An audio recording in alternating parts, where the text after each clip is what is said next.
Buenas, estamos aquí en otro rincón del Grumpy y esta vez ya el título es inquietante, ¿no? Las pinturas de la muerte. Y no me refiero a estas pinturas de la muerte, porque estas pinturas de la muerte ya no lo son. Hombre, si te las bebes mucho te acabarás muriendo.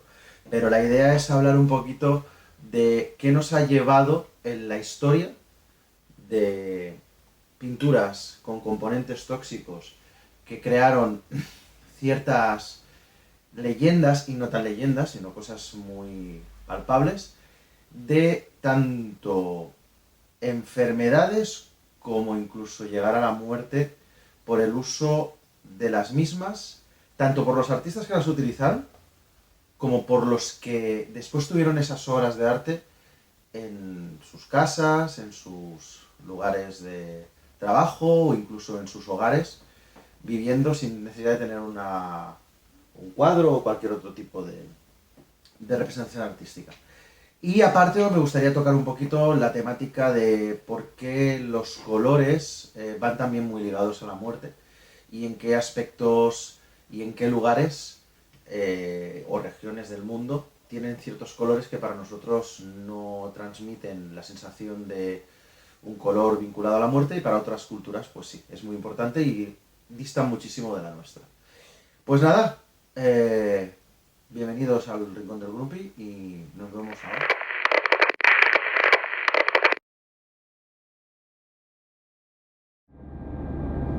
Empezaremos con un color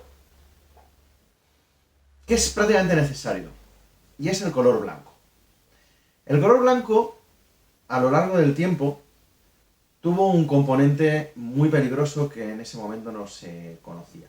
Estamos hablando que en el 1713 apareció el blanco plomo. El blanco plomo era un color, que como todo bien indica el nombre, es el color blanco, que componía, como bien decía también el nombre, estaba compuesto por plomo.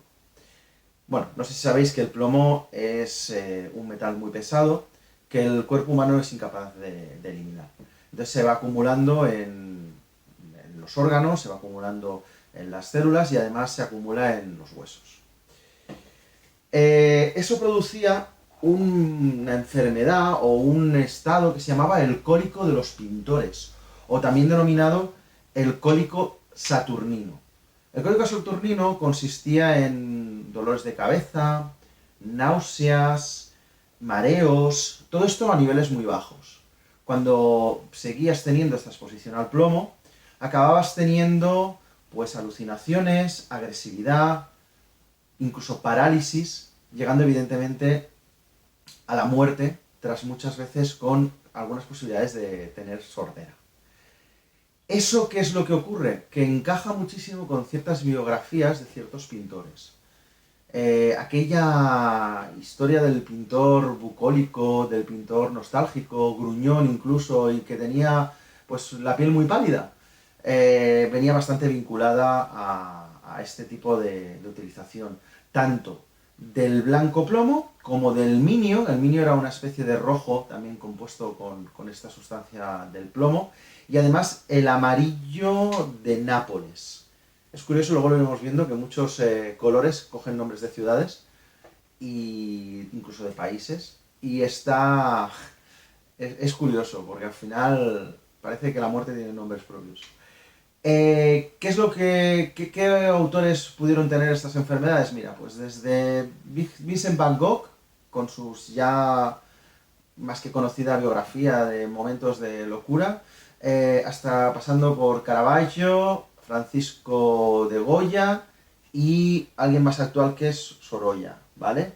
Toda esta cantidad de pintores y muchos más que evidentemente estuvieron prácticamente muy cercanos a estas pinturas con plomo, dieron paso a este tipo de leyenda, o no leyenda, esta realidad, de la intoxicación por plomo. Pero es que no solamente era por chupar o tocar los pinceles, es que al final también había muchos componentes en la época que llevaban plomo, y ese plomo iba siendo residual en lo que era, por ejemplo, recipientes para limpiar los pinceles, el agua que se utilizaba quedaba impregnado de ese plomo, con lo cual a la hora de limpiar los pinceles y aquel gesto que todos nos ponemos en las manos a la cabeza, que ahora ya no es tan peligroso, de lamer el pincel, ya no es que te vaya a salir un herpes porque estés tocando la paleta húmeda que lleva varios días con un agua de dudosa calidad o de dudosa potabilidad, sino que ahora antes era algo mucho más peligroso, era algo que transmitía el plomo, se impregnaba toda el agua. No solamente el agua, había muchos casos de niños que se intoxicaban de plomo debido a juguetes que se hacían de plomo. Pero bueno, esto está muy reflejado en la época antigua, donde la química estaba testeada, o incluso se sabía lo que podía pasar, pero no se daba la importancia sanitaria que se le da ahora, ¿vale? Luego, me gustaría hablar de otro color, que este ya algunos de vosotros supongo que lo conoceréis, que es un color verde, que se llama el verde París.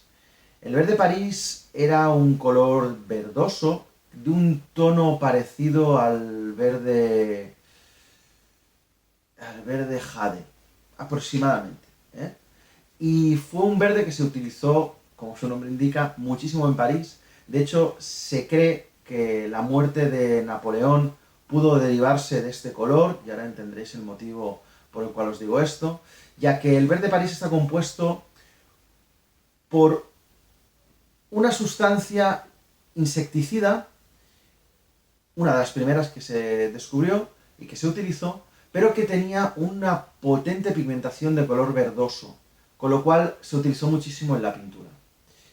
¿De qué estaba compuesta esta insecticida y este pigmento de tintas? Pues por arsenato de cobre.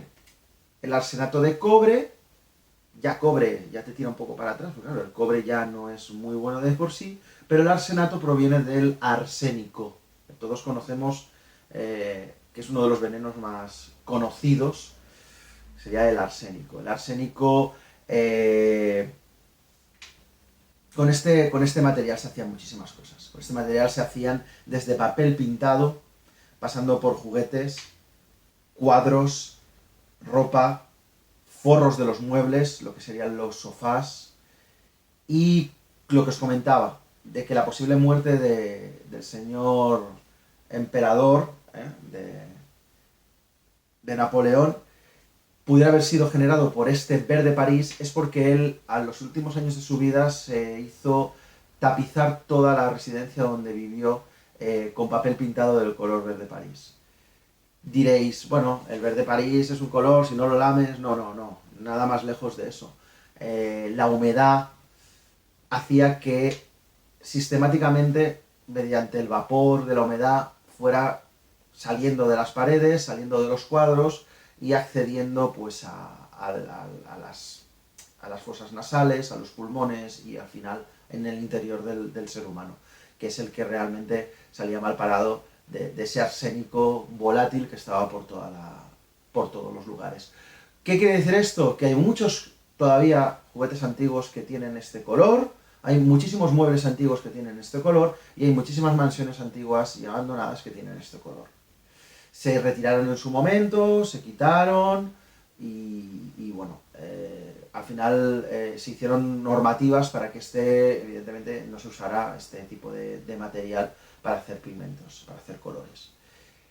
Y os preguntaréis, ¿por qué es tan importante el verde París y de dónde viene el verde? Y bueno, pues una de las relaciones que hay con los venenos, cuando nosotros representamos o vemos representados tanto en dibujos animados como en cualquier otro arte, el veneno de color verde, supurante, con vapor, con ese tono verde intenso, verde fosforito, pues evidentemente nos viene muy dado por esta problemática del verde París, ¿no? Que era un material que evidentemente tenía arsénico, con lo cual era el veneno, y el veneno pues durante mucho tiempo lo hemos relacionado con este tono verdoso. De hecho, si os dais cuenta, si habéis jugado al WoW, todos los rogue, si os dais cuenta, el ambush y todo esto, o poner veneno, siempre va relacionado con colores verdes. Nos vamos a las miniaturas de Wargames, y el color más peligroso en cuanto a asesinos o gente que utilice el veneno, pues las botellitas siempre son de color verde. O sea, se ha quedado mucho en la creencia popular, ¿no? O en el folclore popular de nuestra época. Luego pasaríamos a otra cosa, relacionándolo más bien con el verde, y que no es una pintura al uso, pero yo creo que es muy curiosa explicarla porque realmente causó muchas muertes y fue bastante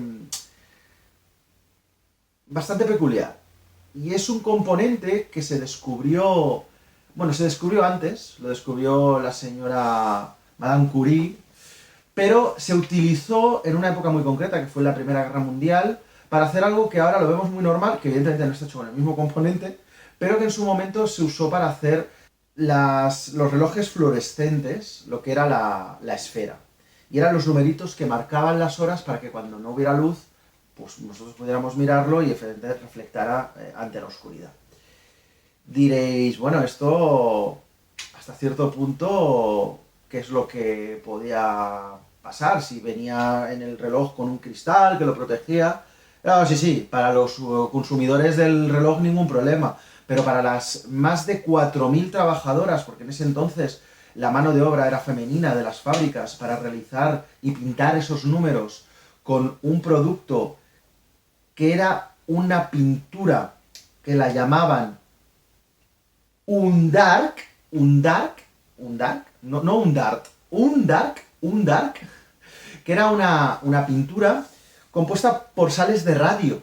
Sales de radio. Estamos hablando que las sales de radio es un material radioactivo que es 1.000.000 de veces más potente que el uranio.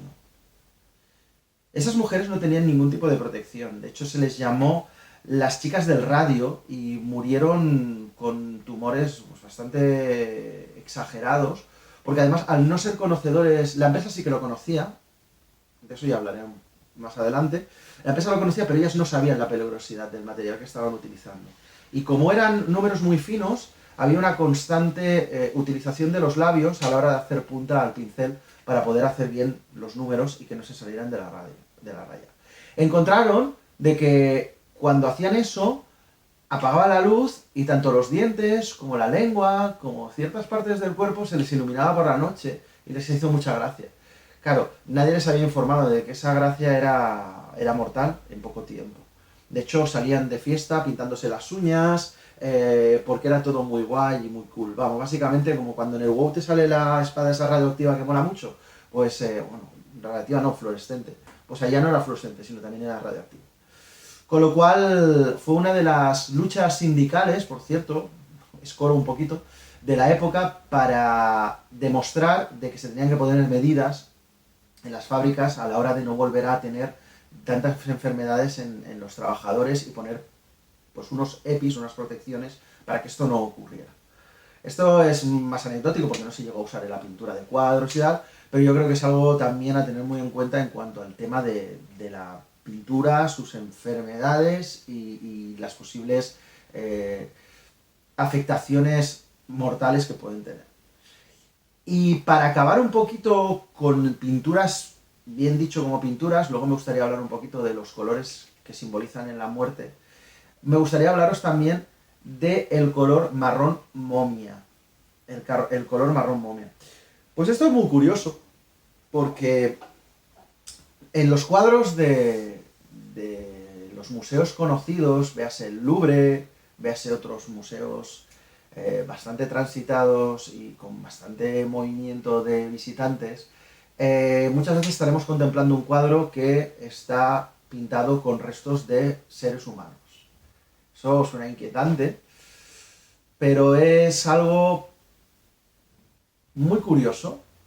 Y es que, por ejemplo, hay un cuadro muy famoso que se llama La libertad guiando al pueblo, que es de Delacroix, que es el símbolo aquel, bueno, francés por excelencia, de la mujer con la bandera cruzando los campos con fallecidos en el suelo. Pues curiosamente todos los tonos marronosos de los fallecidos de abajo está hecho con este marrón momia.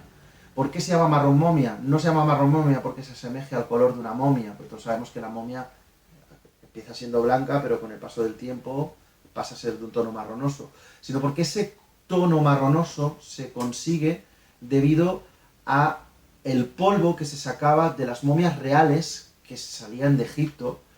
Esto más que nada en el siglo XVIII-XIX.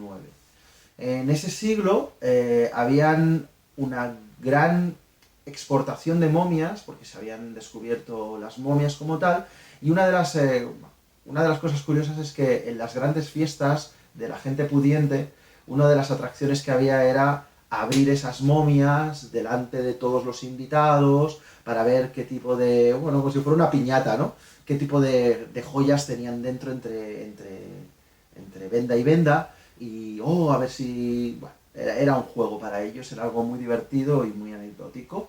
Pues no solamente sirvió para eso, sino que mediante un tratamiento y sobre todo utilizando los procesos químicos que se utilizaban para la momificación, se conseguían unos tonos muy intensos de marrón que mezclados luego con pigmentos, los pintores de la época pues lo demandaban muchísimo. Anécdotas de esto, que llegó un punto en que las momias se acabaron.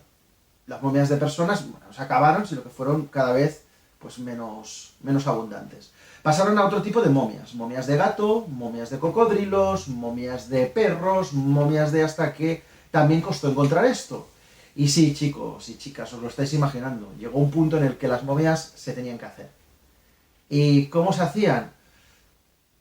Pues sí, te lo puedes imaginar. Al principio cogiendo cadáveres y cuando ya los cadáveres también estaban vigilados, porque coincidió con la época que habían saqueadores de tumbas que también conseguían cadáveres para los médicos y hacer pruebas para poder estudiar y para poder formarse como doctores, pues empezaron a buscarse en otro lado y ya no eran cadáveres, sino que se tenían que hacer esos cadáveres. Con lo cual, la mala fama del color marrón momia está ahí y bueno, es algo curioso el hecho de no saberlo, pero poder estar mirando un cuadro que compone, pues eso, ADN humano, que ahí dentro hay, pues, restos de un ser humano. Yo creo que es muy curioso y son cosas muy anecdóticas que yo, pues cada vez que voy leyendo, voy mirando, me lo voy apuntando en una libretita y yo qué sé, me ha gustado compartirlo con vosotros. Creo que salir un poquito del hobby y el hecho de pensar qué es lo que podía llevarnos a los retos de las pinturas, ¿no? Y cómo hemos conseguido mediante el paso del tiempo ir seleccionando cosas que nos hagan menos daño debido al conocimiento y debido a la experimentación, es muy enriquecedor, ya sea que pintes o no pintes, pero yo creo que tenía muchas ganas de compartirlo con vosotros. Otra de las cosas que también me parece muy curiosa es que cuando nosotros tenemos los primeros pasos de conocimiento hacia la muerte, cuando algún familiar se muere, asumimos rotundamente lo que es estar de luto. Y asumimos que estar de luto, aparte de ser un estado emocional en el que estás despidiéndote del familiar o de la persona que efectivamente estás ligada a ella, es así, también entendemos automáticamente de que va ligado a unos colores. Y en el caso de España sería el color negro y el color morado. El color negro nos deja un poquito muy claro a los demás que nos ven, pues que estamos en un momento que estamos atravesando dolor, que tenemos un camino normalmente hacia la oscuridad, lo desconocido por parte de la persona que ha fallecido, y también es una manera de pasar desapercibido, no levantar cierta tensión con colores vivos. Es como que te mantienes en un segundo plano, pues para representar y valorar el dolor que tienes, ¿no? Pero esto pasa aquí en España y sobre todo también en la zona occidental de Europa, ¿no? En otros países no es así. Y bueno, no os tengo que explicar nada, pero supongo que muchos de vosotros sabréis que tanto en Japón como en Oriente, los colores que representan la muerte o que representan el luto o el duelo son el color blanco. Principalmente porque no hay detrás una cultura cristiana, sino que hay otro tipo de religiones, donde el blanco normalmente reflejan la palidez tanto de la muerte como la pureza del alma del ser que abandona este mundo para acercarse a otro que es normalmente mejor, como todavía no lo hemos comprobado, esperamos que mejor.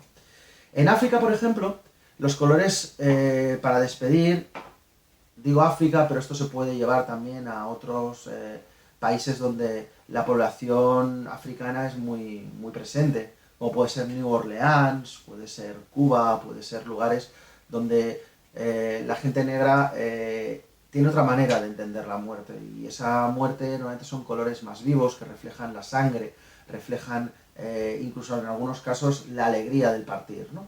Aquí normalmente son colores como el rojo, colores como el amarillo, el negro, el verde, colores muy vivos que, bueno, no lo transforman en una fiesta, pero sí que el trauma del paso de la muerte, o sea, de la vida a la muerte, es más festivo. Entonces el rojo es un poquito el simbolismo del color de la sangre del difunto, ¿no? Del difunto que parte. Luego, por ejemplo, en Siria y en México tienen otro color que es el azul celeste. El azul celeste es un color que transmite armonía, una fidelidad por el alma del fallecido y sobre todo tiene una similitud con el lugar hacia donde ellos se dirigen, que es el cielo. El cielo es azul, pues es una manera de transmitir un paso hacia esa etapa de iluminación que es separado de la tierra mortal a lo que es el cielo, que es donde llega normalmente ese espíritu hacia donde se dirige, ¿no? Que normalmente siempre está relacionado pues, con otro plano. Y en Tailandia tienen los colores violetas y morados. Son colores también vivos, que sería un poco la modestia y la transmigración del alma y la espiritualidad. Bueno, provienen de otras culturas, tienen otro tipo Tailandia de religiones, con lo cual el color morado es un color de luto, cosa que aquí precisamente es todo casi prácticamente lo contrario, ¿no? Aquí el violeta y el lila en Europa pues es más parecido a la lucha feminista o a colores o el color de la mujer, ¿no? El lila y el violeta. Pues bueno, yo no sé si os ha interesado. Si os ha interesado, poned un like, compartidlo, yo creo que es curioso. No me voy a extender mucho más. Lo demás son datos que podéis buscar en internet. Os recomiendo que busquéis los colores que os he comentado. Ahí está todo muchísimo más explicado y mucho más extenso. Yo os iré poniendo alguna que otra imagen durante mi narración que os expliquen o que podáis ver esos colores que os estoy hablando y posibles potes. Por ejemplo, es muy curioso porque el marrón, ya os lo he puesto por aquí, ¿no? Pero el marrón momia te venía también, aunque ya no llevara momia puesto, ¿no? Marrón momia, se ha quedado con el nombre. El verde París se ha quedado con el nombre y de hecho hay colores dentro de nuestra paleta que no son tóxicos, que mantienen ese color verde. ¿eh?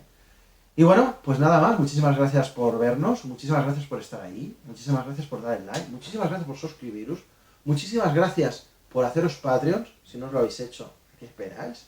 Y sobre todo, compartid y gracias por estar ahí. Y sed inquietos, no os quedéis en que un color es de color verde porque sí, buscad más allá, que aprender mola. Hasta luego, y a Hobbit.